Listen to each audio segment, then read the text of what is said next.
இன்று காலை அம்பேத்கர் மணிமண்டபத்தில் சமத்துவ நாள் உறுதிமொழி எடுத்துக்கிட்டு தான் இந்த நிகழ்ச்சிக்கு வந்திருக்கிறோம்.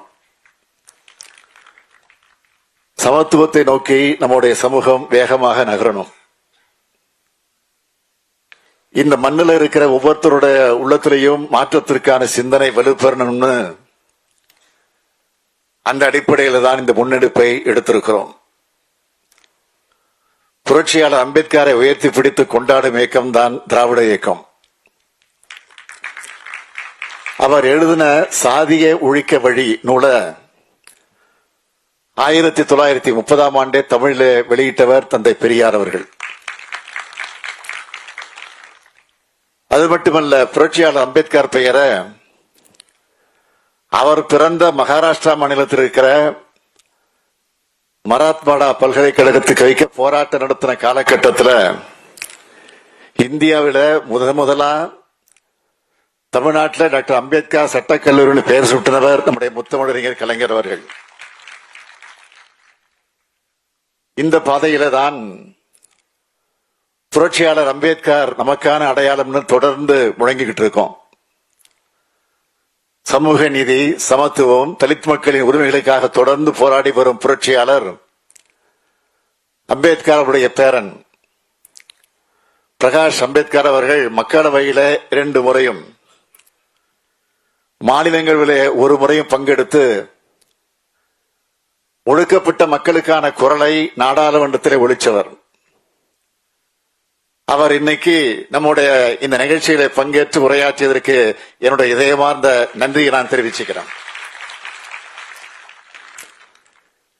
இந்த விழாவுக்கு வருவதற்கு முன்னாடி சைதாப்பேட்டையில தமிழ்நாட்டோட தனிப்பெரும் தலைவர்களில் ஒருவராக விளங்கிய MC ராஜா பெயர்ல அமைந்திருக்கக்கூடிய மாணவர் விடிய திறந்து வச்சுவிட்டு நாங்க இந்த நிகழ்ச்சிக்கு வந்திருக்கிறோம். சென்னை மாகாண சட்டமன்றத்திற்கு நியமிக்கப்பட்ட உறுப்பினர்கள் முதலாவது உறுப்பினர் MC ராஜா அவர்கள். அவர்தான் பட்டியலின மக்களுடைய துயரங்களை முதலா பிரிட்டிஷ் ஆட்சியாளர்களுடைய கவனத்துக்கு கொண்டு போனார். அயோத்திதாச பண்டிதர்களுடைய மறைவுக்கு பிறகு சென்னை ஆதிதிராவிட மகாஜன சபையை சீரமைச்சு நடத்தினவர். நீதி கட்சி உருவாக்கின தலைவர்கள் முக்கியமான ஒருவர். 1927ஆம் ஆண்டே ஒடுக்கப்பட்ட இந்துக்கள் என்ற ஆங்கில நூலை எழுதி வெளியிட்டவர். 1937ஆம் ஆண்டு சென்னை மாகாணத்தினுடைய இடைக்கால அமைச்சரவையில் அமைச்சராக இருந்தவர். அத்தகைய தலைவரின் பெயரால் அமைஞ்சிருக்கக்கூடிய அந்த விடுதி லட்சியத்தோடு படிச்சு முன்னேற பாடுபட்டவங்களுடைய இடம். அந்த இடம் ஒரு பானை சோற்றுக்கு ஒரு சோறு பதம்னு சொல்லுவாங்க.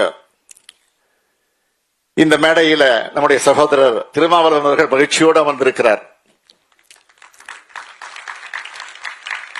காரணம், அவரும் அந்த விடுதியில தங்கி படிச்சவர் தான்.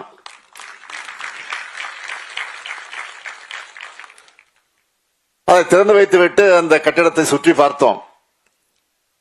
சுற்றி பார்த்த நேரத்தில் தன்னையே மறந்து அவர் சொன்னார், மீண்டும் 5 வருஷம் படிக்கலாம் போல இருக்கிறது இங்கே தங்கி என்று சொன்னார். இன்னைக்கு எல்லோரும் அரசியல் சமூக அறிவியல் பாடம் சொல்லித்தர சிந்தனையாளரா, கொள்கை பிடிப்பு மிக்க அரசியல் தலைவரா அவர் உயர்ந்திருக்கிறார். இத்தகைய பெருமைக்குரிய விடுதியை திறந்து வச்சிருக்கக்கூடிய இந்த நாள்ல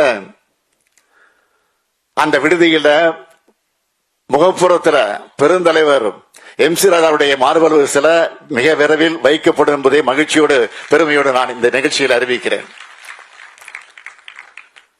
இன்னைக்கு திராவிட மாடல் ஆட்சியில எண்ணிலடங்கா சாதனைகளை செஞ்சுக்கிட்டு இருக்கோம்.